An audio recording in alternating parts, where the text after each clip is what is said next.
How old were you back then in 1999? 18. Did you hate NATO back then? Oh yeah, I mean, I still hate NATO. No cześć, witajcie serdecznie z powrotem. Wzięliśmy prysznic, odświeżyliśmy się, jesteśmy w Belgradzie, w mieszkaniu mojego przyjaciela Milorada. Dobrodošli. Dobrodošli, kako si Milorade? Dobro sam, Barte. I ja sam dobro. Koliko masz... zapomniałem. Godina. 14. 14, ja 15. Wow, the view here is spectacular. Do you think that these buildings here, they remember Tito? Yes, they remembered it. They should. In the 1960s, something like that. To są takie wieżowce, and it's really interesting that they have the staircases outside. This is just for fire Emergency. Emergency, yeah. Yeah. And there it's a Danube. Bridge over the Danube, Kamchatski Bridge. Jest naprawdę wysoko, zobaczcie.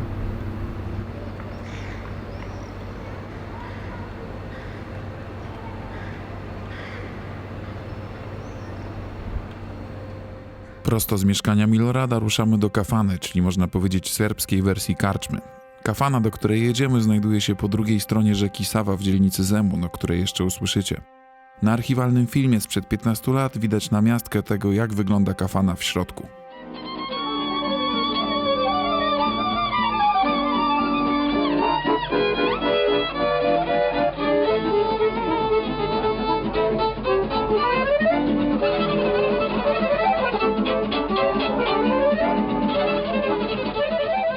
This is Japanese embassy now, and this grey building now they're building now. They destroyed during the 1990s NATO. NATO, yes. And what was it before? It was a Chinese embassy. Wow, and they destroyed it on purpose, or? Well, there are a lot of stories about that. You'd never know. One of them said that they thought that Milosevic was hiding there. Another that they want by purpose to hit Chinese Maybe they embassy. just wanted to show something to Yes, the Chinese. maybe. So they hit, and people from the embassy, I don't know how many of them got killed. They said that it was, they tried to hit a company, it's a block away, for importing of munition and armor. Let's say 500 meters away, so they couldn't really actually miss it. But also for people from New Belgrade, it's confusable, these blocks and addresses. So this is like their excuse. They thought it's a similar building, etc. You lived in Niš in 1999, yes? In Leskovac. Leskovac. I was in high school in Leskovac. Vlada and other friends from Niš, they told me that there were warnings about the bombing, right? Usually. Yes. And they were hiding on the hills, and they were watching the bombing, the bombs. Well, I stayed at my house. You saw that also? Yes. From the distance? But everybody saw you. If you live in the city, you can... I don't know the city who was not bombed. So it wasn't like you just left the city just to go outside of the city? You to, can like, go out, survive? but nothing is working. No lights. They're turning off lights. So that they don't see So them. after some point, I know it will sound weird, but was there a point when you basically got used to that? Yes. It was after, let's say, a month, you got used to.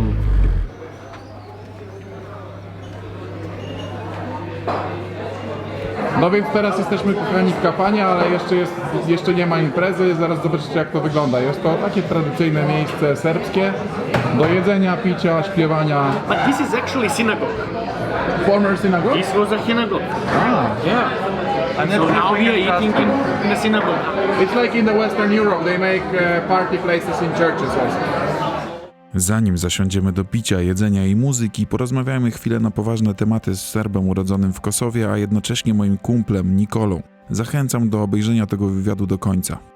Can you tell us why Zemun is so special and interesting? Well, Zemun used to be a separate city for a long time, and then as Belgrade grew, Zemun kind of became part of Belgrade, and now it's one of the, I think, 16 Belgrade municipalities. But Zemun is special because it kept its culture. So most people from Zemun will not say they're from Belgrade, they will say from Zemun. There is And, a Zemun patriotism. Yeah, absolutely, local patriotism, hardcore. And they would even say, like, if they go, downtown Belgrade, they will not say we're going downtown, because we have our own downtown. We will say we are going to Belgrade. I see. Or across Danube. All this part is called Donji Grad, or lower city of Zemun.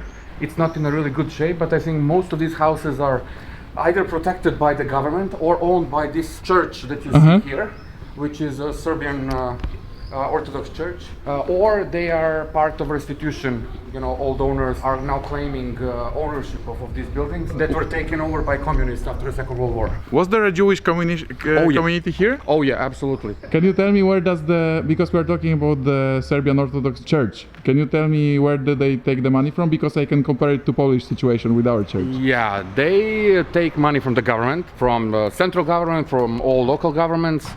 They don't pay taxes to anything they do. Also, whoever is employed pays some tax for church priests so that they can have pensions and stuff. So we give them like a minimum wage out of our pockets, and then if they want a bigger pension, they pay some more in the, but usually they don't. And as all smart people in Serbia, those that want security, they pay private pension stuff and private health system and all that. Anything they can take, they will take. They build churches all around the city. They're taking a lot of money from the government, also from people that just want to donate, which is okay, it's their money, I don't care. But when they take money from the government, I get really pissed off because I get nothing out of it. I think the situation in Poland is very similar, that they have a lot of money from the government, so it's similar.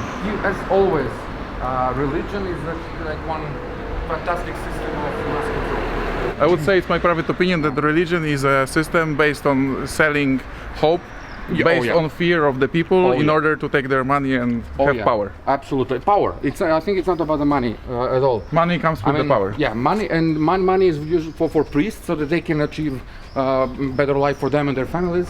But for the church in general, I think it's all about the power. It's about controlling stuff. And if it's historical, it's changing quickly. Like now, one big co-working hub has opened like in the street, just parallel to this one, which is making the whole neighborhood kind of changing and becoming a new hipster kind of. So in general, Zemun is getting fancy. Oh yeah, oh yeah. And expensive. Yeah, very expensive. Like we are looking like to buy a new flat, maybe like if we decide to stay in Serbia and not leave it. And it's so expensive that we can buy in Miami Beach apartment for the same price. Why you are thinking about that you may stay in Serbia or you may leave? Well, okay, like it's uncertainty, honestly. Both Sandra and then me, we were living abroad already. I lived in Istanbul, she lived in Paris, and we came back with an idea, you know, to do something here, to change something. But then after some time you see that it's becoming hopeless. Like, oh, no, some nice music. Some traditional Serbian music. Yeah. When you don't have a kid, it's much easier because we both have good jobs. Like I'm a consultant, she works in a bank, and we live kind of in a balloon. And all our friends, you know, have good jobs and earning good money, so it's... but if you want your kid to be a part of the system, then it changes, right? The issue is this kid has to go to school somewhere. Do I want him to live the same life as I did? You know, uncertain, both economically and also, you know how Balkan is. You never know whether a new war will... Since, you know, we still have Kosovo as an issue and is not being fixed yet, and probably won't for... I think at least 5 years, even though they say that they will sign some kind of agreement this year, but I don't think it's happening. Since, you know, it's so uncertain, you're not sure whether you want to spend more time here or not. Talking about the Kosovo, because you were born in Kosovo? Yes. And have you spent your childhood there? Yes, I moved like literally 3 days before the bombing stopped. When I talk to you, always you are a typical person that is like a contra of a blunt nationalist. Yes, absolutely. Well, although you could be a nationalist because you are from there. Well, yeah, I could. Yes, I am from Peć, which is a town in northwestern Kosovo. I lived there until, well, I was 18 when I moved. My parents were even kidnapped there. They stayed because they thought, you know, nothing will happen to them. Like, I could be a typical nationalist. I hate everybody, but I don't think that's the point. And I don't think most of the people in Kosovo, Serbs or Albanians, it's not their fault, you know. What I want is Kosovo to be a stable place. EU or not EU, independent country or not, I don't care. But I want to be able to, you know, visit my friends there whenever I want to, which currently is not the situation. Because if you go there on the Serbian plates, it's a little bit ugly.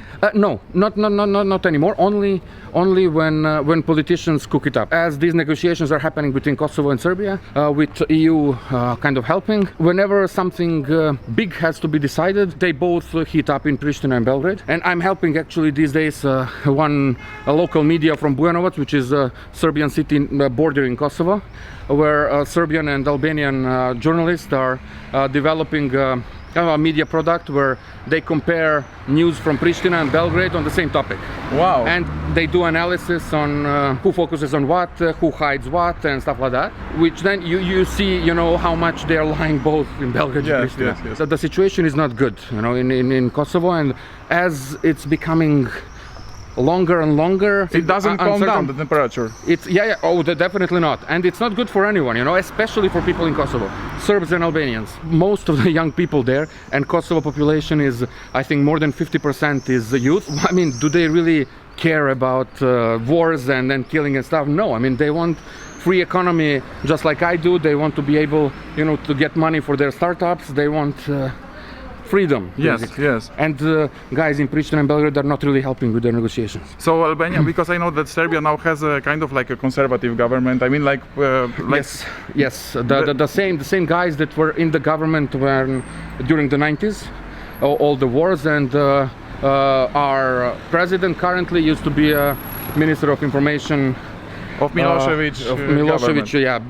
Just before the bombing and during the bombing, I like see. a radical guy. And Albania, Their prime minister and president are guys that people in Serbia are considering war criminals because they used to be part of this Kosovo Liberation Party army, and one of them, Haradinaj, is even mentioned in the organ harvesting schemes. so basically the situation is not very good for cooperation in Kosovo now at the moment. Absolutely not. They say that EU and US are kind of pushing them to sign something really soon, but I don't see it happening. What I think is the main problem is that negotiations are over territory, and nobody should care about that, firstly, because firstly it should be about people, it should be about their private property, and it should be about cultural heritage. Serbian Orthodox Church has like thousands of churches down there that are really old, like from 12th, 13th, 14th century, and many of them under UNESCO protection and stuff like that. On the other side, like I still have, my mom is from Kosovska Mitrovica, which is North Kosovo. That's the Serbian part of Kosovo, kind of. I still have relatives there, and they are scared, They always go around with all the main papers, passports, some money and stuff near them, so that if something happens, they can go. In this situation, you can't really progress. You can't really develop something important because you don't know who will invest, in Kosovska Mitrovica when you don't know if the war will, start tomorrow or like you don't know, and you don't trust. Like the thing is, I think it's the same for Serbs and Albanians in Kosovo, that they don't know whom they trust less, Belgrade or Pristina, because they know that they're both lying. Basically, because I guess many people in Poland don't know that. Basically, in Kosovo there is Albanian government governing now, or they have a local independent government? No, Kosovo in general, like they function as an independent Separate country. Yeah, they are since 2008, I think. Although they are not considered by Serbia, of course. Yeah, but it's And Russia? Russia didn't consider them a country. No. also. Russia is playing a nice role there. Like they are waiting to see what's better for them because of Crimea. And Russia always says they are helping, but they're not. Never. Like we never got anything from them. Just problems. Although Why? it's not a very popular thing to say in Serbia, because Serbia is a little bit pro-Russian always, Serbian people. It's a generalization. Not pro-Russian government, but because they are Slavic, we were always close and culturally and all that. But now we have a huge Russian propaganda everywhere in Serbia. They have some media outlets of their own, like Sputnik and I don't know what, but they're also financing a lot of tabloids and local on the internet, politicians for sure. and bots, absolutely. Yeah, we have them also. So you have a feeling like as if Russia is investing in Serbia like billions and billions, while no, nothing is happening there. Everything good we get from West, we get from EU, from USA. And oh my God, Polish conservatives that are against the EU will be like, fuck EU, he likes the EU, he's a traitor. Because they don't know. Because I know, I traveled to and from Serbia. I've been here for the first time in 2004, and Serbia is changing, of course, but it could change much faster. Absolutely. If it was part of the EU. Half of my viewers will kill me, but I remember how Poland was before and how it is now, and I really see the difference. And also Poland is not considered a developed country, right? Okay, Poland for us is far away, but we see Romania. We have two good examples, Bulgaria and Romania. Like Bulgaria, we still consider it as I put it wrongly, like that they did not use EU well enough, while Romanians did. You see, year to year how, roads are changing and the surrounding is changing and the energy is changing, and then you see I think there is much more corruption in Bulgaria than in Romania. And in Serbia as well. Do you remember the 1999 and the whole situation Absolutely. that started? Absolutely. Where were you when I it was started? most of the bombing I was in Peć, in my hometown. During these 78 days of bombing, I was for 5 or 6 days in Belgrade. My parents sent me because my brother was already in Belgrade. I came back and then I moved to Belgrade again 3 days before the bombing stopped to enroll in university, because phones didn't work and we couldn't know. I mean, we knew the bombing will stop and I was supposed to enroll in university, and I didn't know, I didn't have any information. I came to enroll in university and then I stayed literally like with 3 t-shirts and 1 pants and stuff like that. And then my parents sent some stuff because they decided to stay, because during the period before bombing, like when Serbs extracted literally like all Albanians, most Albanians from Kosovo, they say, our government will say that they left on their own, but they didn't actually. They kicked them out. We were helping some old guys, our neighbors from our building in our neighborhood, to stay, and wouldn't let Serbian paramilitary forces to kick them out and stuff. And my grandpa was krojač. He makes clothes. How you call that? Yes, krawiec in Polish. Yeah, and he was well known and respected, and everybody knew us. So we thought, my parents thought, like, hey, they will come back and what? Like, I mean, we didn't kill anyone, we didn't steal anything. Like, we are the same people like before the war. Yeah. So, but they didn't understand that not only people from our hometown will come back, but also some other people. And then they were kidnapped, and So they are people they didn't know before.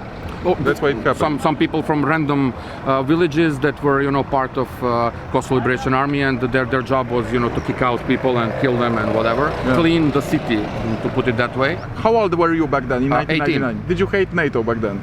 Oh yeah, I mean, I still hate NATO. I mean, I wouldn't want Serbia to be part of NATO. Like, I understand the benefits of it. I understand the security part, especially with Russia, Russian propaganda and all that. Like, if you have to choose between Russia and NATO, That's the Polish choice that we made, and actually we were part of especially NATO. for you guys. Like, I know historically for you is more important than for us, but even for us, I wouldn't vote NATO for that. is Like, a no-go. And I think for most of people, like, support to EU goes up to 80% and goes down to 30%, depending on the situation. For NATO, it's always, I think, 80% no. Because of the things that happen. If get out of my shoes and look at it from a side, like, you could understand why intervention happened. But when you feel the intervention, you really see that it's not good. Fair. They were not bombing Milosevic, they were bombing me, and who the fuck am I? They bombed the bazaar in Niš, yes, I think.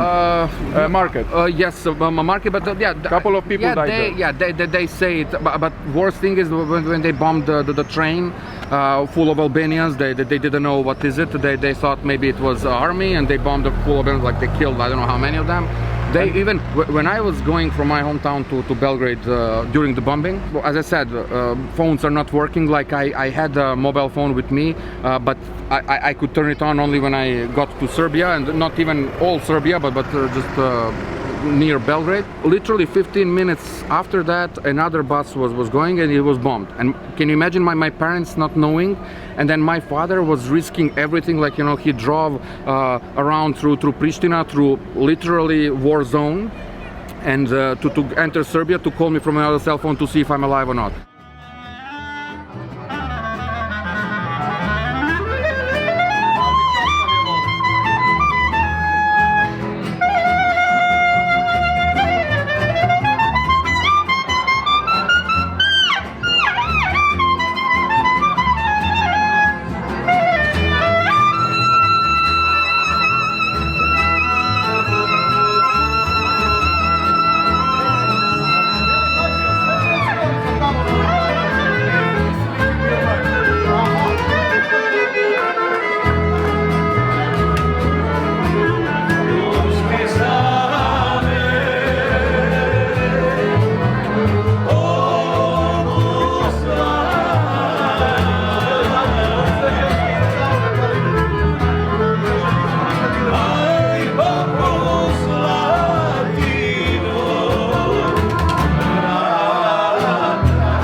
jeszcze deszcz. A jutro do Niszu. Dobranoc Państwu. Następnego dnia idziemy do chyba największej atrakcji turystycznej Belgradu, położonej nad Sawą twierdzy Kalamegdan, obok której wznosi się pomnik zwycięzcy i z której widać Sawę łączącą się z Dunajem. This is the two biggest rivers in Serbia. One is the Dunav, in the other hand is Sava. Here, Sava is coming in Dunav, and this is the Dunav, there's the biggest river In Europe. A następnie ruszamy najpierw w strugach deszczu, a potem w słońcu na samo południe Serbii, tam gdzie równiny zamieniają się we wzgórza, do miejscowości Leskovac, z której pochodzi Milorad. Leskovac is the Milorad city. Yeah, this man. And look, it's pretty high here.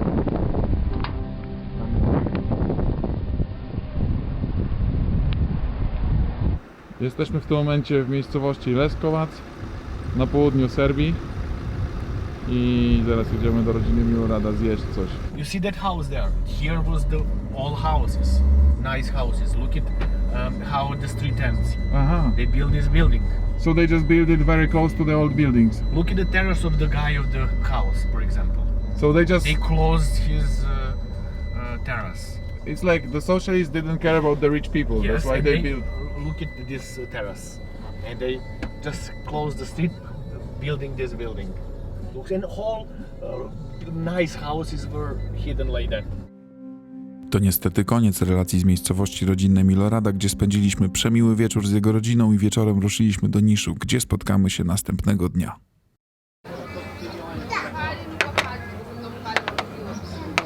Hvala lepo.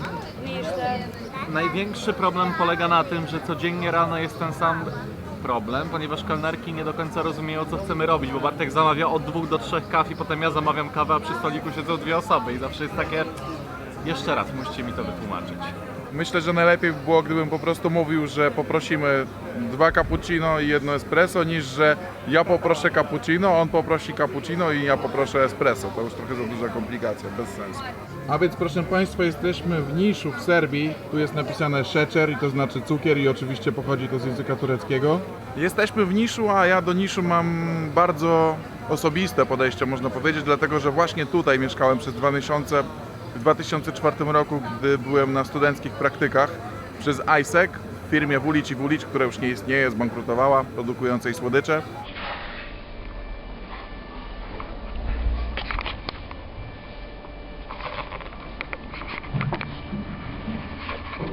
Chciałem, jak wszyscy studenci ekonomii, chciałem mieć praktyki w jakimś rozwiniętym kraju, bogatym, żeby później kontynuować karierę, żeby był to fajny start do kariery, ale zaakceptowałem propozycję Serbów z Niszu i pomyślałem sobie, że kurczę, zobaczę Serbię, to będzie coś innego. I to było coś niesamowitego, naprawdę, totalnie coś niesamowitego. Niby Słowianie, ale tacy południowi, troszeczkę jak Włosi, wyluzowani, uwielbiający imprezować.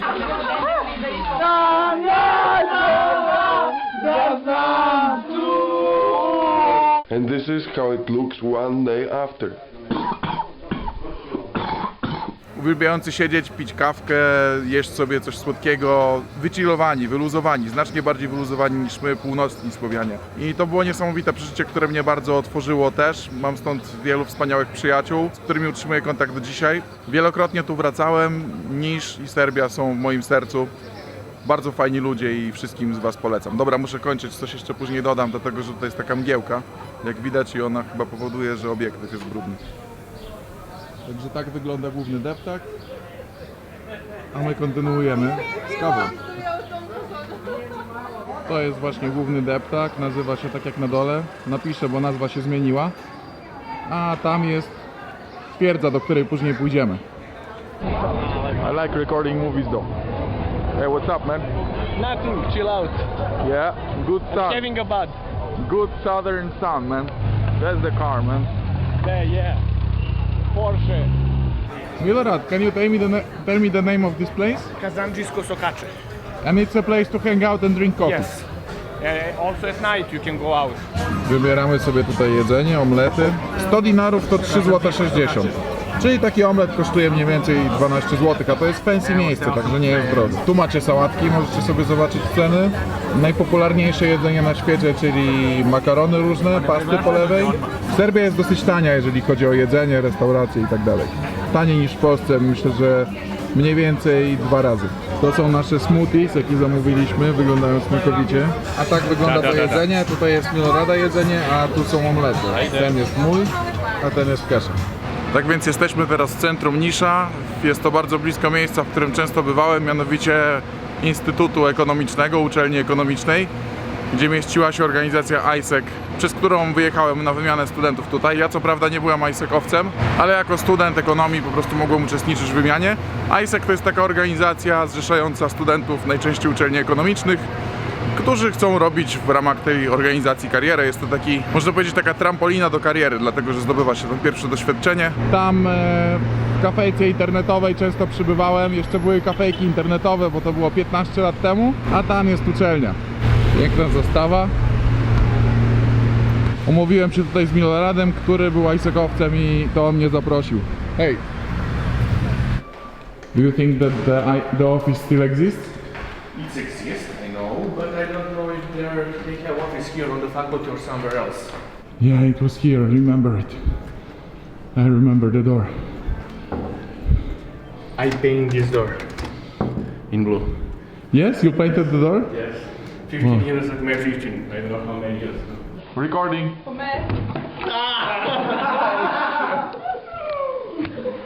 Vlada is laughing. Why are you laughing, Vlada? Jeśli mam powiedzieć o moich wrażeniach, to jest tak, że uczelnia się za bardzo nie zmieniła przez te 15 lat. Nie wygląda nic za bardzo nowo, nic się nie pojawiło. Jeśli chodzi o infrastrukturę, raczej wygląda tak jak wcześniej. Bez zmian. Niestety nie mieliśmy farta, dlatego że już jest koniec roku szkolnego i praktycznie nikogo tam nie było. Trudno mi też przekazać wam moje wspomnienia związane z tym, jak przeżyłem tutaj ten czas. Niestety, gdybym nawet wtedy nagrywał to, co się działo, to było to rok przed powstaniem YouTube'a. W związku z czym nie za bardzo była możliwość publikowania tego. Wyszukam i znajdę prawdopodobnie jakieś filmy beznadziejnej jakości, bo był rok 2004.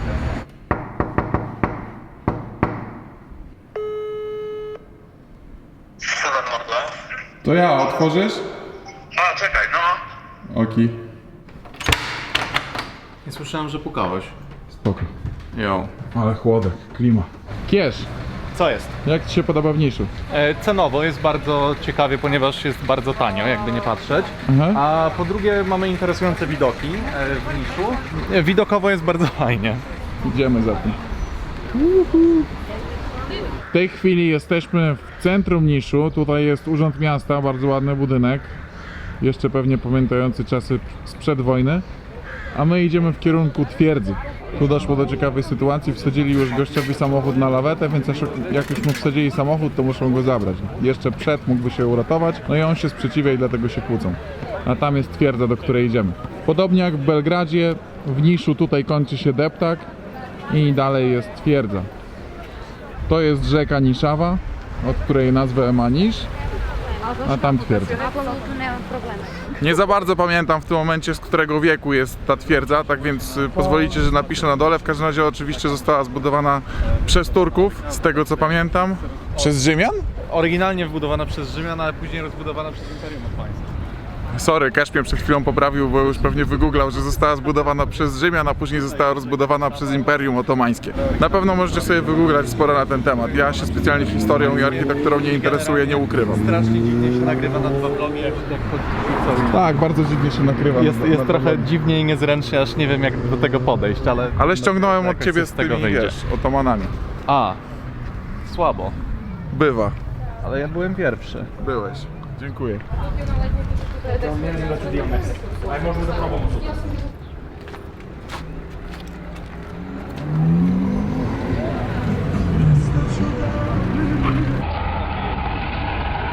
The Turkish fortress, like 5 centuries old.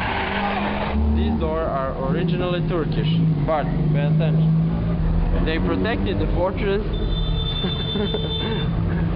from invaders. How mean is that? Oh yeah. Oh yeah, baby. No, it wasn't good. Yeah, it was me. Jestem w tym momencie na górze tej fortecy, możecie zobaczyć, tam jest Cash i Milorad. Miejscówka ta jest często też i miejscówką imprezową, gdzie można napić się piwa. Młodzi ludzie się tu spotykają. Tam jest deptak, o którym mówiłem i jeszcze tam pójdziemy.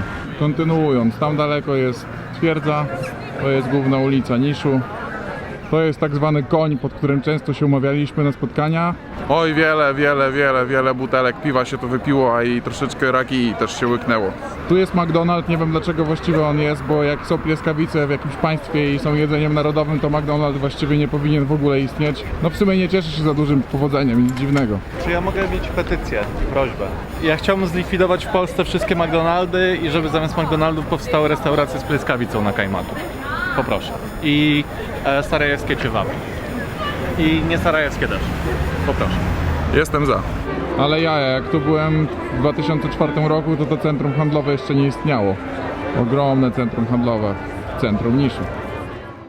Moja relacja z Serbii zbliża się ku końcowi. Wizyta w Niszu pełna była wspomnień, które przywołały miejsca, jakie dane mi było odwiedzić i ludzi, których dane mi było spotkać. Niestety zarówno miejsca, jak i ludzie przemijają.